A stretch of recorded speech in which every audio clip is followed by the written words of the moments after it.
Hello, everyone. My name is Jeong Kim, and I'm a PhD student at the Division of Plant Sciences at University of Missouri.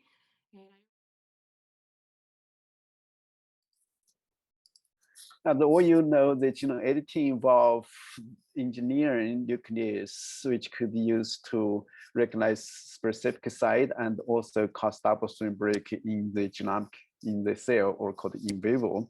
Those genomic double-strand break could be repaired through non-homologous joining, which can create local or site-specific small nucleotide change, including insertions or deletions called indel. And another pathway repair the double-strand break could be through template-dependent homology recombination. With this, we can explore to integrate the desired nucleotide at the cutting site to result gene replacement or insertion of the regulator element at the specific site or nucleotide change. All those involve the nucleotide or double-strand break. And then there's another several or three platforms, many three platforms recently developed by David Liu from MIT group. It's a wonderful, they're wonderful technology. They call it the base editor or prime editing. So in that case, without involve the double-strand break or template DNA for repair the double-strand break. So in that case, there's one particular one called the adenosine or adenine base editor. So in that case, the enzymatically inactivate Cas protein, or in this, or Cas protein, in this case, Cas9 could link with the DNA deaminase, in this case called the adenine deaminase. And then the deaminase could change this A and to SN, and then through DNA replication could change to G. So you have the A to G base editor. Similarly, the inactive Cas9 linked with the cytidine based edit or cytidine based deaminase, and then they can cause sequence change from the C to T. And then the third platform is, so those A and B could use to make base pair change or single base pair change. And for the last one, prime editing, the inactive Cas9 linked with the reverse transcriptase in this case, and then the guide RNA is hybrid with the guide RNA and then the template RNA, which contains the desired nucleotide, could be used as a template by the reverse transcriptase to incorporate the nucleotide change at the specific site. So in this case, the site change could be large deletion or smaller deletion or larger insertion, which is different from the single base pair change with the base editor. And then this CRISPR-Cas system becomes so popular, could be used at the multiple level for modification for genome editing.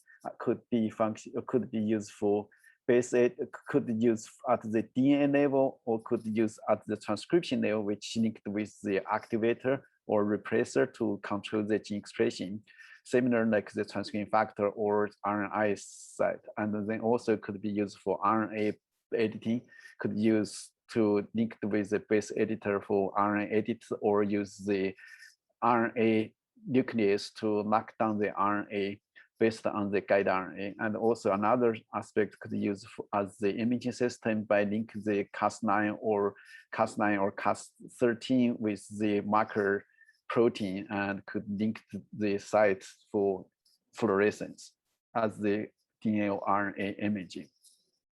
And then genome editing in plants could be used for basic biology, which, for example, could use functional genomics, or could be used for trait gene discovery, especially the small nucleotide polymorphism variations in gene expression and functions could be used for validation, and importantly used for applied biology, could create novel genome plasm with precise edits, it contain improved trait.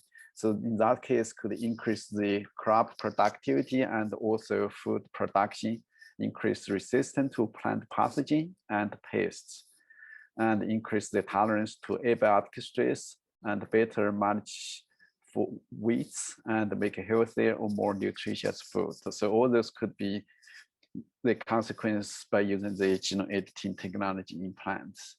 And another important part for the genome editing different from animal or the micro genome editing, which have been involved the plant tissue culture and transformation. In this case, you have to recover or restore the edits from the single form into the whole plants, single cell into whole plants. So in this case, in our case, as the use rice as the system, we can generate catalyst from immature embryo and can deliver the reagent or editing agent into the catalyst cell and then select the transgenic plants and then characterize the transgenic plant which contains the transgene or agent or editing agent and also the consequence edits. For the last one decade and use the CRISPR-Cas system or other CRISPR or other genome editing system have been used for a large collection of the plant species. So not including completely, but so far there are about 45 genus plants have been used or subject to genome editing, and including several of the grass plants. So in our lab, we have been done or we have been working with the rice, sorghum, maize, switchgrass, and wheat. So with this genome editing technology, we work on 5 of the grass plants, which I will talk about briefly in the following sections. So in our lab, we use the DNA construct, which could generate DNA constructs to express different reagent, for example, Cas9 under ubiquitin promoter with the strong expression of the Cas9 and also guide RNA expression construct.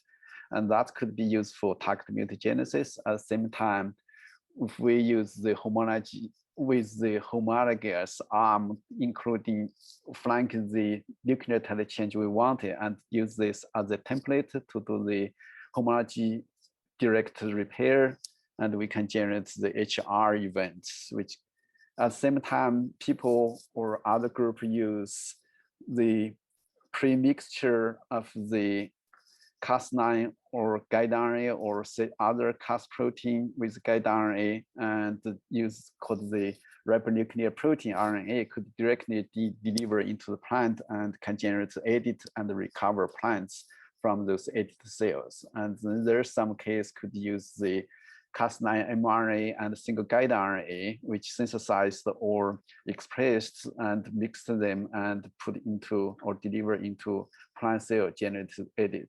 So there are pros and cons for this type of the delivery system. For the DNA construct, you can consecutively strongly express the Cas system in the plant can generate high efficiency of the edit.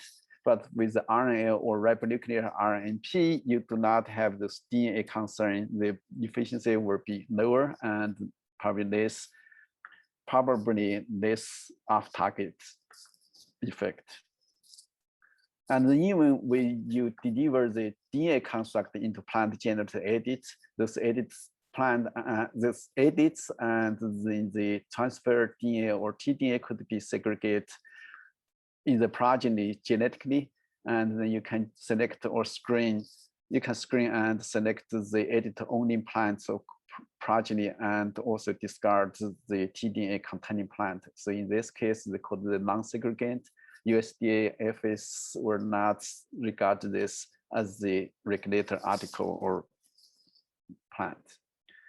So in that case, once you have all those edited plants through CRISPR-Cas9 or other system, you have to deal with the regulatory agency to rule of the product. So this is the landscape of the regulatory status about the gene editing crop plants or plants. And there's like for the green color country, we call the friendly genome editing friendly country. So the genome editing crop are not regulated as the GMO. There's an extremely case colored with the red color, the EU and the New Zealand, they consider this genome editing or genome edited crop as the regulated as the GMO. And then there's countries which is still ongoing with the debate or in debate. So they could either lean into this group or lean into this rate counted group. In our lab, when we use the genome editing for grass plants, we build up 2 vector systems. The first construct or the vector system for guide RNA with the intermediate vector, which contains the promoter of the guide RNA for guide RNA, and then the guide RNA scaffold, which is common for all the guide RNAs, and then use the restriction enzymes or restriction site to insert about 20 base pair of the spacer sequence for specific guide RNA, and then we can generate the guide RNA. In most cases, we use 2 guide RNA to target 1 single gene that will increase the success rate for the targeting. And when this guide RNA construct is constructed, and then we use the gateway to combine this gene or guide RNA construct into the Cas expression or binary vector system. In this case, contains the promoter for Cas gene and then the hygromycin or bar gene for transformation selection. And through the gateway, this construct could combine with the Cas genes and form a single construct could express components of the guide RNA and then the Cas genes. At the same time, we use multiplex guide RNA system. There's 2 systems we're using. One is the tRNA guide RNA unit system, which was invented by Yinong Yang from Penn State. It's a great system. You can use the tRNA and the guide RNA as the single units, and then the plant contains the tRNA process enzyme could cut off the single guide RNA or tRNA and release the single guide RNA. So with that, you can have 1 promoter driving 1 non-cursed or non-tandem repeats of the tRNA guide RNA units can be built to up to 8. So those transcript could be processed by the tRNA process enzyme, release 8 single guide RNA. The single guide RNA could function at different site with the Cas protein. And then this cursect could be used to recombine into the Cas9 system or Cas system to generate a single construct. We also use the promoter, single promoter, and the single guide RNA as the units, and then combine this individual independent units together, make the multiplex guide RNA, which I have not shown here, and also can express into single guide RNA cursect and then the Cas protein. When we first built up this system, that's like years back, and we target one of the sweet gene called the sweet 13 is the sucrose transporter gene in rice. And then this is the results show. I always use it and demonstrate how efficiency of the system is by targeting single gene. This is a T0 transgenic plants which contain the Cas9 and the guide RNA target with 13. And as you can see, when we genotype individual T0 plants, the rice is diploid, so contain 2 independent alleles. As you can see, for individual plants, 2 alleles have been or were mutated independently by the Cas9 system. For example, Cas9 base pair deletion, you can see this 9 base pair deletions are different. So indicate those Cas9 guide RNA can work independently on different alleles. So this is very efficient. So with that platform, we can target individual single genes or multiple genes in the one clay through multiplex targeting. So with that system, we can systematically analyze individual of the sweet gene exist in rice. So we can reveal different function of those sweet. For example, the cytophenin for sweet 4 and pollen phenin or cytophenin for sweet 11 and 15, and also disease resistant to bacteria blight for 11, 13, and 14. And also the guide RNA, multiple guide RNA could combine with Cas9 to simultaneously make double strand break at different locations. We have one project trying to knock out the diterpenoid biosynthesis gene, which cluster in a different chromosome. In this case, for the chromosome 2, there's 245 kb spanning region, and another chromosome 4, which contain 170 kb, contain different biosynthesis genes. We use different guide RNA tagged to different side, two ends of the cluster, and we can generate large chromosomal deletion. In this case, 245 kb deletion or 170 kb deletion. So that's the powerful of the CRISPR-Cas system. You can use multiplex guide RNA to tag different sites simultaneously, could bring those tagging ends together. Another, I always want to demonstrate the powerful of the genome editing and the knowledge of biology to solve one real world problem. In this case, the bacterial blight of the disease. And the bacterial blight is caused by the Xanthomonas oryzae, partial oryzae we call XOO in rice. And the bacteria use the type 3 secretion system to secrete or deliver a group of the type 3 effector genes, including tau effector, in this case, transcription activate like effector, got into the host cell. The tau effector could binding or finding, once got into the nuclei, recognize the disease susceptibility gene and activate the gene and make the plant more susceptible. So in this case, the group of the tau effector or transcription activate like effector protein recognize different sweet genes. For example, PTHX1 recognize sweet 11, and the group of the tau effector from different strain recognize 14.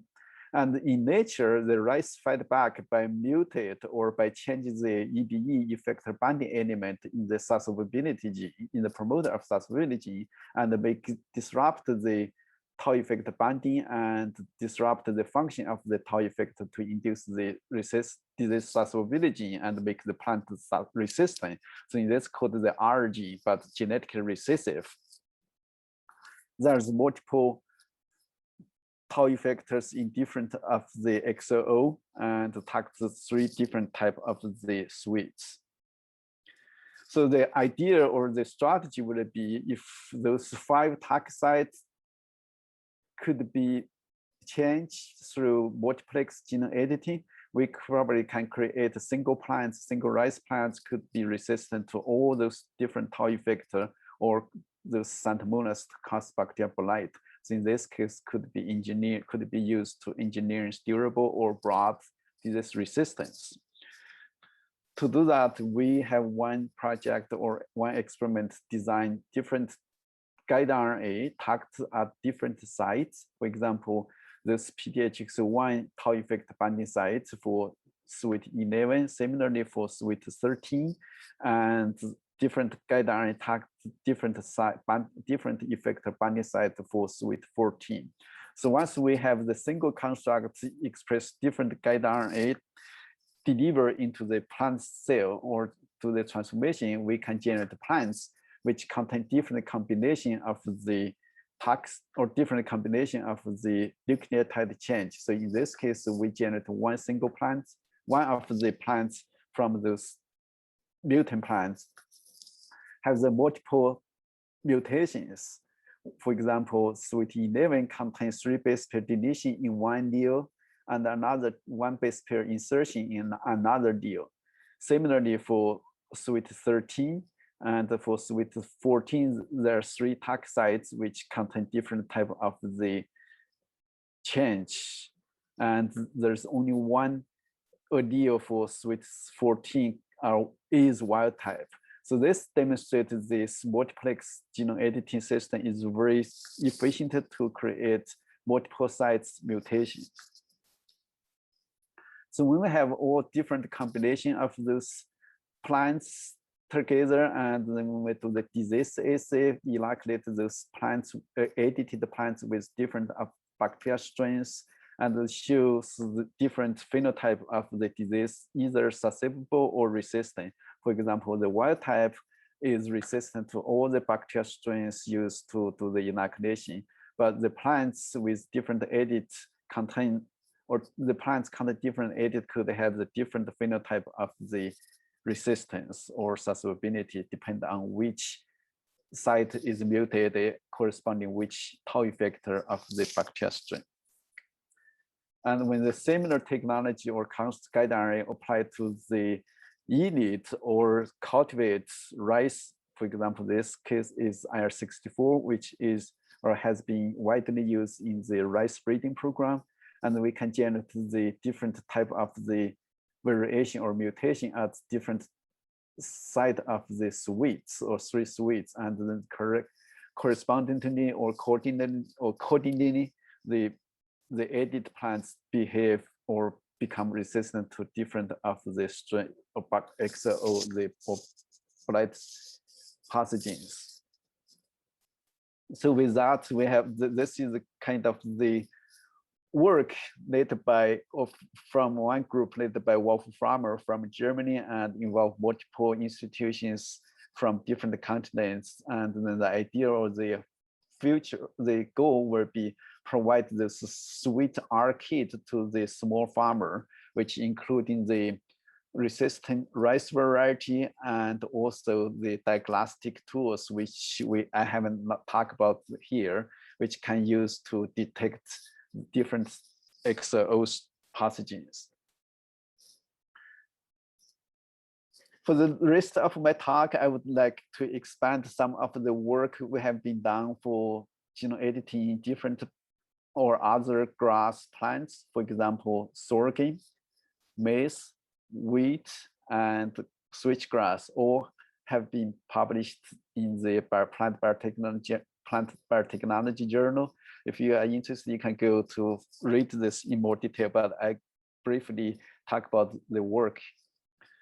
And for maize, we use a similar strategy, 2-vector system, one for the guide RNA construction, another is the Cas9 or Cas system, which contains the gateway recipient cassette. Once the single guide RNA cassette has been built and then could be integrated into the single guide RNA or the single construct contain Cas9 and the selection marker and do the transformation. So this is the kind of example.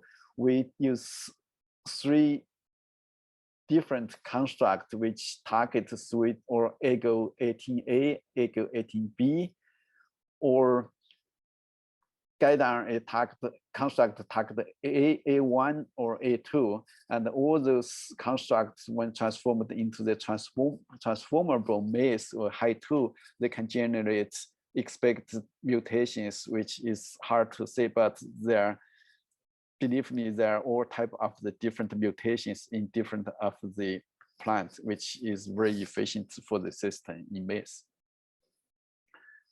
But during the last 2 years, we just trying to adopt another transformation improved technology called the baby boom wushu system, which could facilitate the transformation of the maize and also can certainly will be increase the editing efficiency for genome editing. So this is a technology invented by Corteva, scientists from Corteva, formerly Pioneer. They contain 2 genes. One is the baby boom, which is the transcription factor in maize, and another is wushu2, which also involved for the embryogenesis. With this construct, when we made it and when transformed into the immature embryo of the B73, which is non-transformable when you use the traditional transformation protocol. So when the construct delivered into the immature embryo of B73, after some time, you can see those embryogenesis or embryonic shoots will come out from the somatic cells, and then eventually will generate individual plants. And then when we integrate this baby boom wish system with the CRISPR-Cas9 system, and we can generate the genome editing in B73. So this is the kind of the construct we built up the single guide RNA cassette and integrate into the transformation or CRISPR system. So in that case, we have the CRISPR system. At the same time, we use the baby boom wish system to do the transformation. And one case, I would say we can generate the calyx and can generate shoots. The shoots could be transformed into the root media and can grow in the plant, and then the plant will be matured, generates the ear or cup for the seeds. And in this case, as you can see, the efficiency is very high for genome editing in B73.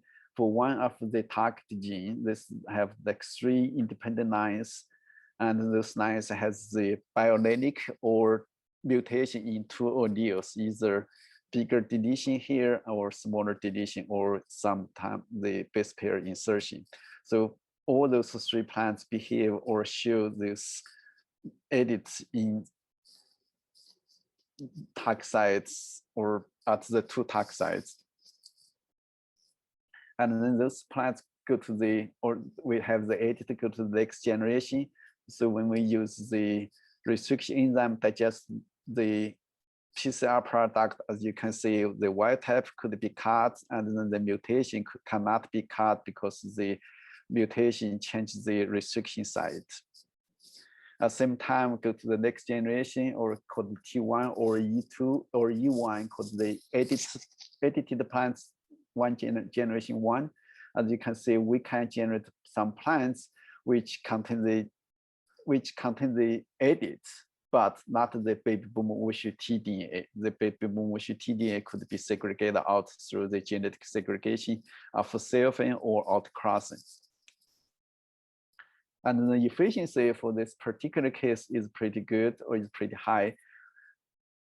Start material with like 242 immature embryo, and then can generate plants or with a shoot from 55 of them, reach about 23% of the immature embryo generate shoots, and with those shoots can be generated into plants, could be transferred into the soil in the greenhouse, and with those 47 or 46 plant or events could have 41 contain the edit. When you use this starting material, the efficiency could reach about 15–16%. So it's good for B73 at least. We also could incorporate this baby boom wish with the multiplex genome editing system. In this case, we, like I said, we use individual promoter of U6 and driving single guide RNA. So we make individual guide RNA units and use the golden gate to assemble them into a cassette, which can be expressed independently by their promoters. And when we choose 6 target sites for one of the gene or microRNA genes, there are multiple members in this microRNA near 2275. And then there's like 3 microRNA. This are microRNA sequence, and then the target site will be corresponding to this microRNA sequence. And we design 3 for chromosome 6, which target near 2275 E, F, and G. There's another one is on chromosome 1, has H1, 2, 1, 2, and 3, has the 3 target sites. And then the plants we got, it has different mutation. As you can see, in allele 1 for chromosome 6, there's base pair deletion, 25 base pair deletion at the first target site, and then 75 base pair for the second target site, and 1 base pair deletion for the third target site. Correspondingly or similarly, on chromosome 1, there's 3 base pair for 1 allele and 145 base of 146 base pair deletion, which is the break deletion of these 2 target sites. One cut here, another cut here. So they bring this 2 together. Surprisingly, And when this have another deal, which has this whole fragment deletion and then reversed insert back into this site, but in a different orientation. So which means this edit with the multiplex system is very high. And so with this baby boom ratio system, we cannot only do some transformation on some genotype which cannot be traditionally transformed. At the same time, can shorten the transformation time frame. For example, through this whole generation take about 2 months, but if the traditional process will take about 3 to 4 months. So for weight case, we use the similar system built up the guide RNA and incorporate into the CRISPR-Cas9 system and can do the immature embryo transformation of wheat. And then this is the case published 2019. And this CRISPR-Cas system can generate mutant or generate edits in the T1 generation. And because we use 2 guide RNA and the efficiency for the T0 is pretty low, but when those plants go to the next generation in T1 or T2, we can generate new mutation on those wild type alleles. And recently, there's another technology for wheat to improve the transformation efficiency. They call it the growth regulating factor and called the GRF and the GRF interacting factors. So those are 2 transcription factors, and then they work together and to activate some genes related to the development. So in this case, this technology is invented by Shohei Dukavsky at UC Davis, and when we cooperated with him, got the system to do weight transformation and gene editing in our lab. As you can see, the system is pretty efficient to generate the shoots from the immature embryo. This is the GFP single construct and GFP with the baby boom or with the GRF, GIF construct. As you can see, the shoots come out, compare, and also the shoots can grow into bigger and plant. Similarly, those plants contain the genome editing as we expected. I don't have much time to tell in detail. In sorghum case, and also we use the CRISPR system, 2 vector system to build up the guide RNA and incorporate the guide RNA into the Cas system and do the transformation into immature embryo of sorghum and do the selection and the regeneration got T1, T0 plants. And then this work not so efficiently, but okay. For example, we can generate plants with desired or expected edit in the T0 generation, which could be biallelic. At the same time, when you have the T0 plants which behave or which is or was wild type, but the CRISPR-Cas9 system can continuously work in the T1 generation. As you can see, the wild type plants was no mutation, contain no mutation, but the self of the T0 plants can generate multiple or individual T1, and those plants contain either monoallelic one allele has mutation or both allele have the mutations, like for example, number 2, number 13, and number 14, which out of those progeny plants. To conclude my presentation today, I talk about the CRISPR-Cas9 has been built up in our lab or through cooperation. We demonstrate the efficiency in genome editing is very high in rice, maize, wheat, and sorghum. At the same time, this could lead into the small or local DNA change, or could be lead to efficient large chromosomal fragment deletion. And the last one, this genome editing technology are technologies are very powerful tools for basic and applied research and crop breeding in agriculture. At the end, I would like to acknowledge people in my lab and the collaborator from the world's 3 years of cooperation. Without this cooperation, without work from my lab, I cannot present research results today. And also funding agency from different funding agencies. With that, I stop here and answer questions. Thank you.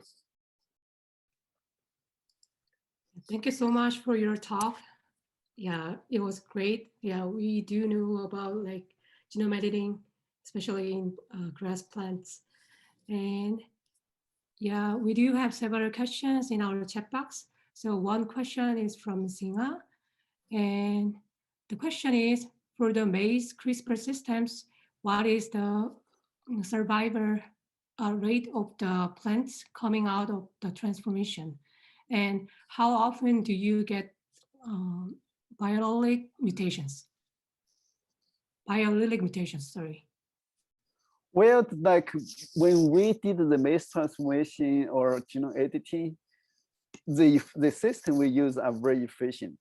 As long as the plant contains the CRISPR-Cas system, and in most of cases we got biallelic mutations, or sometimes we got monoallelic. And I'm sorry for the first question is survival rate of the transformation. That's right. I don't know how to answer that question.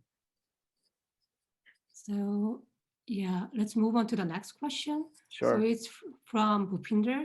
And the question is how complicated it is to release a genome edit priority to the public. Release the editing. Yeah, how it is how complicated it is to release the genome edited varieties. Okay, I see. Well, so we are doing the research. We haven't been involved in the process of the commercialize or release of the genome editing or edited plants. So those are the tasks for the company. But now, as I mentioned in the regulatory slides, and different country has a different policy or regulation. And the law for some country, the genome editing plants goes the regulatory process is much simpler and easier. And eventually, I think will be complicated by the public perception. Yeah, thank you for answering the question. And we do have several more questions. So the one question is from Ajay, and the question is about, do you use Golden Gate for assembling tRNA and gRNA insertion for multiplexed editing? Yes, we use the Golden Gate. Thank you. And the next question is about how common is it to get off-target responses using genome editing technology, and how do we take it into account? Well, for the off-target, there are multiple factors. One is the design of the guide RNA, and if you design guide RNA very carefully, avoid the off-target potential off-target sites, and you can decrease it. And another one, you need to know the target genome, which could be used to design guide RNA. So the better you know